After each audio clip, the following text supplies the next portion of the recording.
बिहार के नए डीजीपी आलोक राज ने पदभार ग्रहण करने के तुरंत बाद जो है अधिकारियों का ट्रांसफर करना शुरू कर दिया है।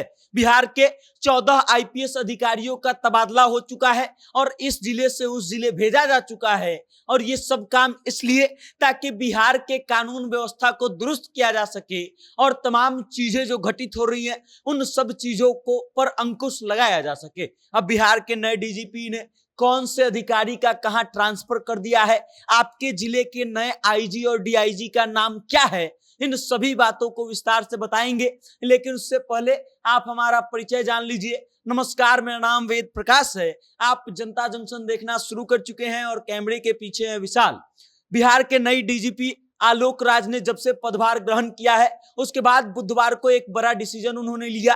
डिसीजन ये कि बिहार के 14 आईपीएस अधिकारियों का तबादला कर दिया गया और उसमें से 5 आईजी रैंक के और 7 डीआईजी रैंक के अधिकारी थे जिनका तबादला इधर से उधर किया गया है और उनको एक जिले से दूसरे जिले में भेज दिया गया है। अब कौन से अधिकारी का तबादला हुआ है, किस जिले में से कहां भेज दिया गया है उनको, ये जान लीजिए। डीआईजी शिवदीप लांडे का नाम आपने सुना होगा, उनको अब पूर्णिया का आईजी बना दिया गया है। दरभंगा के डीआईजी हैं बाबूराम, उनको मुजफ्फरपुर का डीआईजी बना दिया गया है। और उसके बाद बात की जाए डीआईजी नीलेश कुमार का, तो वो छपरा के अब डीआईजी बन चुके हैं। और पूर्णिया के पहले जो डीआईजी हुआ करते थे जिनका नाम विकास कुमार है, वो अब बेगूसराय के डीआईजी बन चुके हैं। और उसके बाद केंद्रीय प्रतिनियुक्ति से वापस आए आईपीएस सालीन को बीएमपी का आईजी बना दिया गया है। उसके अलावा आईजी हेडक्वार्टर्स को आईजी ट्रेनिंग बना दिया गया है।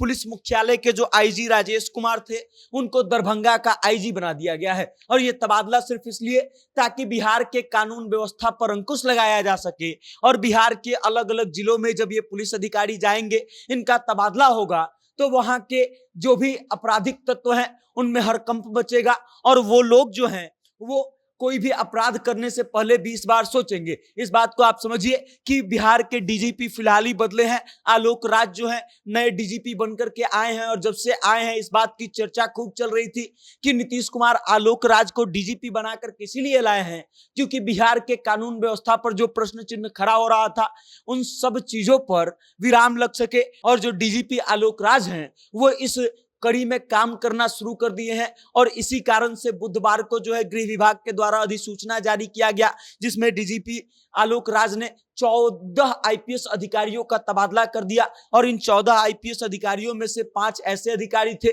जो आईजी रैंक के थे और 7 ऐसे अधिकारी थे जो डीआईजी रैंक के थे। और इन सबका तबादला जो है अब एक जिले से दूसरे जिले में कर दिया गया है। और अब ये जहां जाने वाले हैं वहां के आपराधिक तत्व के जो लोग हैं उनमें हरकंप मच गया है। और ये सब इसलिए भी किया जा रहा है क्योंकि नीतीश कुमार 2025 के विधानसभा चुनाव से पहले कानून व्यवस्था पर जो सवाल उठ रहे थे इन सब चीजों को खत्म करना चाहते हैं। और वो चाहते हैं कि 2025 का विधानसभा चुनाव जब आए तो विपक्ष के पास इस बात का कोई हमला ना हो, विपक्ष के पास कोई ऐसा मुद्दा ना हो कि कानून व्यवस्था ठीक काम नहीं कर रहा है। क्योंकि नीतीश कुमार जब भी चुनावों में वोट मांगने जाते हैं तो लोगों को इस बात के बारे में जरूर बताते हैं कि बिहार का कानून व्यवस्था को दुरुस्त करने का काम हमने किया है।